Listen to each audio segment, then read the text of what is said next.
Estamos de volta com o programa Saber Direito Debate. Hoje estamos com o professor e também juiz Daniel Carnacchione, que esta semana ministrou as aulas aqui na TV Justiça sobre servidão predial. Você que perdeu alguma parte aqui do programa, pode rever no canal da TV Justiça no YouTube. O endereço é www.youtube.com/Saber Direito Debate. Para você que perdeu alguma parte aqui ou quer rever mesmo o programa na íntegra. No finalzinho do bloco anterior nós falávamos sobre justamente algumas decisões em que o magistrado, o juiz, ele precisa conhecer mais o contexto e não apenas o problema em si, o centro, né, o epicentro ali do problema. E o professor Daniel, e aí nesse caso o juiz, doutor Daniel, explicando para a gente um pouco desse contexto. E eu perguntei para ele justamente se nesses momentos de às vezes ter que conhecer uma determinada causa, tomar alguma decisão em função de um conhecimento daquilo ali, daquela real situação, e que não está muitas vezes na lei, foi o que o senhor colocou nisso? Exatamente. Muitas vezes nesses casos a gente não é aí que entra talvez essa certa crítica e polêmica da invasão de competência dos poderes? Essa questão, ela é complexa pelo seguinte: como hoje o sistema jurídico, de uma maneira geral, ele é baseado em princípios e valores.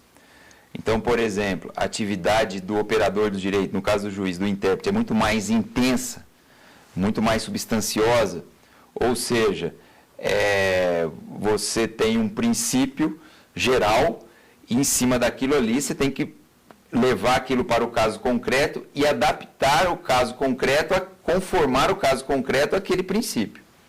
Porque você não tem mais a solução pronta. O legislativo não te deu mais a solução pronta. Ele te deu um valor para você integrar aquele conteúdo com um valor pessoal e dar a solução no caso. Isso fez o quê? Aumentou o poder. Num primeiro momento, foi interessante. Só que, o que aconteceu? Nós não temos no judiciário essa cultura, vamos dizer assim, de trabalhar com um sistema tão aberto. Você sai de um sistema fechado, onde basicamente você reproduz o que a lei diz, para um sistema sem limites, totalmente aberto, baseado em princípio, onde você, claro, dentro de alguns parâmetros valorativos, pode fazer mais ou menos o que bem entender. Aí vem a crítica que muitos rotularam de ativismo judicial. Isso que você colocou é justamente a ideia de ativismo. O que é ativismo? Essa interferência do judiciário em outros contextos que não seriam da sua competência. Aí tem alguns problemas. Por exemplo,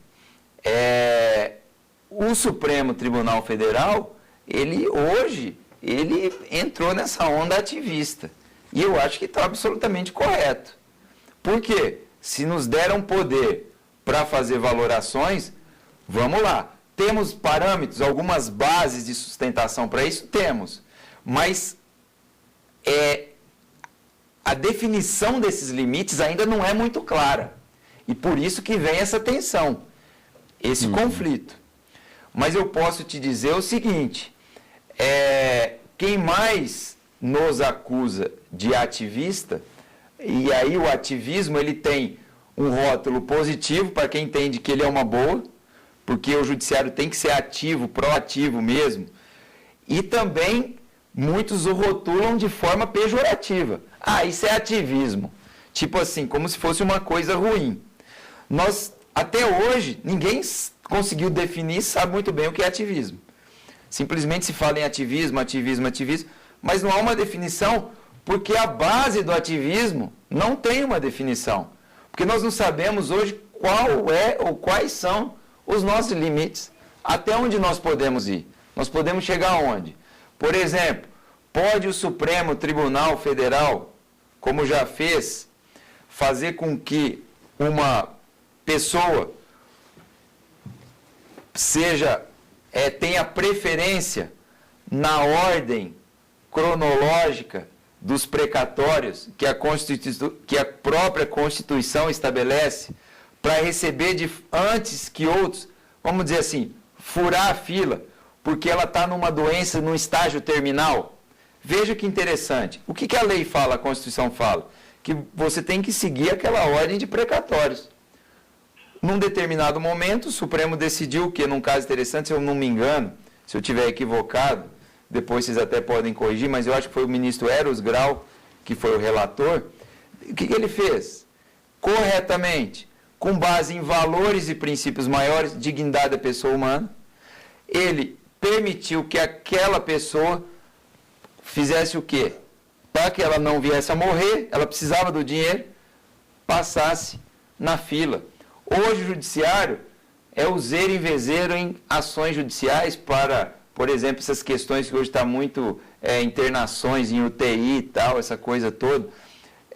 O que é isso? Mas a Constituição não permite que haja esse, vamos dizer assim, que uma pessoa atravesse a fila de precatórios e fure a fila. Por que o Supremo permite isso numa situação concreta? Porque naquela situação concreta, um valor constitucional muito maior de dignidade humana do que aquela ideia do precatório prevalece. Aí o judiciário está errado de fazer isso? Não, por quê? Porque o sistema é valorativo, é baseado em valores, não tem jeito, nós não temos como fugir disso. Então, quando eu digo o seguinte, o judiciário, ele está numa fase de transição que nós estamos ainda aprendendo a lidar com esse sistema aberto. E, claro, nos dão poder, nós exercemos esse poder. E, quando acham que há extrapolação, vêm as críticas. Porque você acaba, às vezes, interferindo num interesse aqui, num outro interesse ali e tal, porque hoje, do jeito que está, como não há uma definição de limites, você poderia, até num determinado, até sob uma ótica, fazer o que você acha que é correto dentro daqueles valores. O problema é que não há uma definição até onde vão esses valores. E esse problema e essa questão toda desse sistema aberto angustia os juízes, porque ninguém sabe até onde pode ir, até onde nós podemos ir. Então, o que acontece hoje? Mais do que nunca, é importante a análise do caso concreto. Ou seja, verificar o que está acontecendo ali. Abstratamente, você resolver situações é difícil, porque tudo é baseado em valores. Você tem que necessariamente analisar o caso concreto e tentar resolver aquilo de uma forma que se adapte a esses valores constitucionais maiores, a esse sistema aberto de princípios e tal, de uma forma justa e adequada. Aí aqui agora voltando para professor. Servidão predial foi o tema das aulas aqui esta semana na TV Justiça. E é um tema interessante porque num primeiro momento a gente pensa logo naquela questão, predial é um prédio, não, né? Não. Servidão predial... Servidão predial, na verdade, ela predial, o termo, essa qualificação, é justamente para restringir o instituto para imóveis. No direito... E aí inclui, por exemplo, uma fazenda... Qualquer imóvel, seja um imóvel urbano, seja um imóvel rural e tal, essa coisa toda. No direito administrativo, as servidões administrativas, por exemplo, tem doutrinadores, se eu não me engano, a Lúcia Vale Figueiredo defende essa tese, da possibilidade de servidão administrativa sobre bem imóvel. Mas isso é totalmente minoritário. No direito civil, isso é impossível, é impensável. A servidão, na verdade, é um instituto onde dois prédios se relacionam. Você tem um prédio serviente e um prédio dominante que pertencem a donos diferentes. Qual que é a ideia da servidão? Qual que é o grande X da servidão? É que a servidão permite que você incremente a utilidade de uma determinada propriedade imobiliária. Então, por exemplo... Para aquele dominante. Para aquele... Em função daquele dominante. Exatamente. Quando você constituir a servidão, você vai... A ideia de prédio dominante e serviente, ela vai passar a existir a partir da constituição da servidão. Aquele que ofere a vantagem, que extrai a utilidade, é o dominante, é o que domina. O serviente é o prédio gravado, é aquele que suporta o ônus, que suporta o encargo. Então, a servidão, na verdade, acaba sendo mais uma restrição ao direito de propriedade daquele que suporta o encargo. Mas a grande vantagem da servidão é que a servidão proporciona uma utilidade maior para aquele que vai receber o rótulo de prédio dominante. Então, por exemplo, numa servidão de passagem, o sujeito tem uma fazenda e, para chegar numa determinada estrada, numa estrada pública, vamos dizer assim, ele teria que percorrer 30 quilômetros. Dentro da fazenda do outro? Não, ainda não. Não, ainda ele teria que percorrer 30 quilômetros para chegar, vamos dizer assim, num acesso que é o destino dele. Ele teria que percorrer 30 quilômetros numa estrada que já existe. Mas se ele pudesse passar por dentro da propriedade do vizinho, ele reduziria essa distância de 30 para 5 quilômetros. Ou seja, veja só, o que ele pode fazer? Ele pode procurar o vizinho, falar, olha, vamos fazer um contrato, um acordo, vamos constituir uma servidão de passagem, onde você me dá o direito de eu passar, de eu exercer o direito de trânsito dentro da sua propriedade. É possível isso? Se o proprietário do prédio vizinho concordar, eles constituem uma servidão. Qual é a finalidade dessa servidão? Ela proporcionou a esse prédio uma maior utilidade, um incremento na utilidade. No que ele gastava 30 quilômetros, ele vai gastar 5. Então, por exemplo, o produto dele, que tinha um custo, agora vai ter um custo menor. Consequentemente, o consumidor desse produto vai ser beneficiado, porque isso vai ter um impacto no preço lá. Tá, falar em preço então, professor, sem querer interromper a sua linha de raciocínio, mas neste caso, então, o servidor ele poderia cobrar por essa passagem? Veja só, aí que está. Nesse ponto, a gente tem que estabelecer o seguinte, a servidão predial no Código Civil, ela pode ser constituída por contrato, por testamento, por destinação do proprietário, pelo uso capião e pela função social? E judicialmente, tá. Judicialmente, no caso das ações divisórias, lá do artigo 979, inciso 2 do Código de Processo Civil.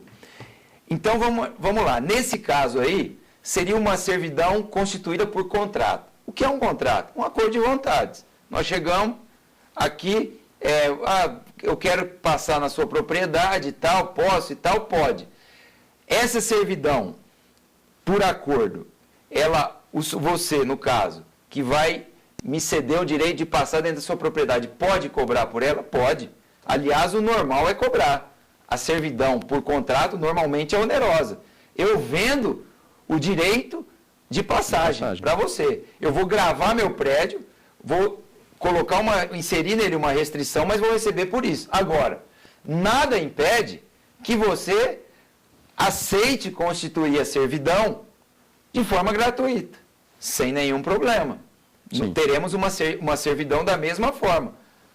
Elaboramos um contrato, registramos no cartório de imóveis, está constituída a servidão. O que não se confunde com o fato do seu vizinho, no caso, vamos imaginar que você é o meu vizinho e vai permitir que eu transite pela sua propriedade. Se você chega para mim e diz, olha, eu não quero constituir servidão, não quero gravar meu prédio, mas por mera cortesia, eu deixo você passar na minha propriedade. Mera cortesia. Isso é servidão? Não. Isso é um ato de mera tolerância. A qualquer momento você pode falar, não quero mais. Porque a cortesia e a tolerância tem um ar de precariedade. A qualquer momento cessa. No caso da servidão, se ela for constituída, eu terei o direito de passagem, inclusive contra a sua vontade. Por quê? Porque é um direito real onde você me proporcionou uma utilidade. E eu posso extrair desse direito a utilidade para a qual ela foi constituída. Inclusive, o Código Civil diz que o proprietário do prédio serviente não pode criar nenhum embaraço para o exercício dessa servidão. Inclusive, eu só queria chamar a atenção, eu sei que o nosso tempo aqui é curto, mas para dizer que nas aulas eu faço uma distinção muito interessante, queria até chamar a atenção do pessoal, da servidão predial com outros institutos como, por exemplo, os direitos de vizinhança, a servidão administrativa e o usufruto.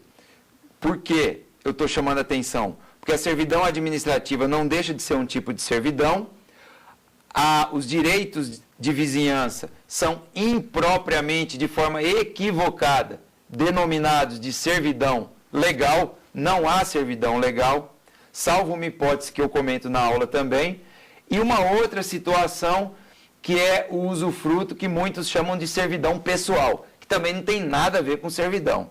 Servidão mesmo é a servidão predial, que está lá nos artigos 1379 e seguintes do Código Civil. Direito de vizinhança tem como fundamento uma necessidade coletiva para regular relações entre vizinhos, tem um regime jurídico próprio que não tem nada a ver com a servidão. E da mesma forma, é o usufruto, que tem regras próprias que não se relacionam com o direito de servidão. Então, todas essas distinções nós fizemos durante as aulas, eu acredito que vai trazer uma grande contribuição aí para o debate sobre esse assunto, que é um assunto interessante. Sem dúvida. Bem, eu estou aqui com a indicação, nós temos aqui no programa Saber Direito Debate, sempre no finalzinho do programa, as indicações de leitura, e o professor, magistrado Daniel Eduardo Carnacchioni, nos trouxe aqui a indicação, que é o próprio livro dele, Curso de Direito Civil, Parte Geral, Institutos Fundamentais. Está aqui. Esse livro, exatamente, esse livro já está saindo na segunda edição. Esse é a primeira ainda, a segunda edição já está praticamente chegando às livrarias agora, e também junto com o volume 2, que trata Curso de Direito Civil e Institutos Fundamentais, Obrigações e Contratos. Então agora também estamos nessa área aí da literatura e está tendo uma aceitação boa no mercado, por isso que eu dei prosseguimento aí para fazer outros volumes, me motivou para outras empreitadas aí dessa natureza. Bem, editora Lumen Juris. Bem, eu quero aqui mais uma vez agradecer ao professor Daniel Carnacchioni, que esteve aí ao longo desta semana aqui na TV Justiça, ministrando as aulas no Saber Direito sobre servidão predial, que nós até começamos a falar aqui um pouquinho, e você pode rever o programa Saber Direito Debate no canal da TV Justiça no YouTube, o endereço é www.youtube.com/saberdireitodebate. Você também pode mandar a sua sugestão aqui para o nosso programa por meio do endereço eletrônico saberdireito@stf.jus.br, saberdireito@stf.jus.br. Obrigado ao professor Daniel eu que agradeço. E também a você que nos acompanhou até agora aqui no programa Saber Direito.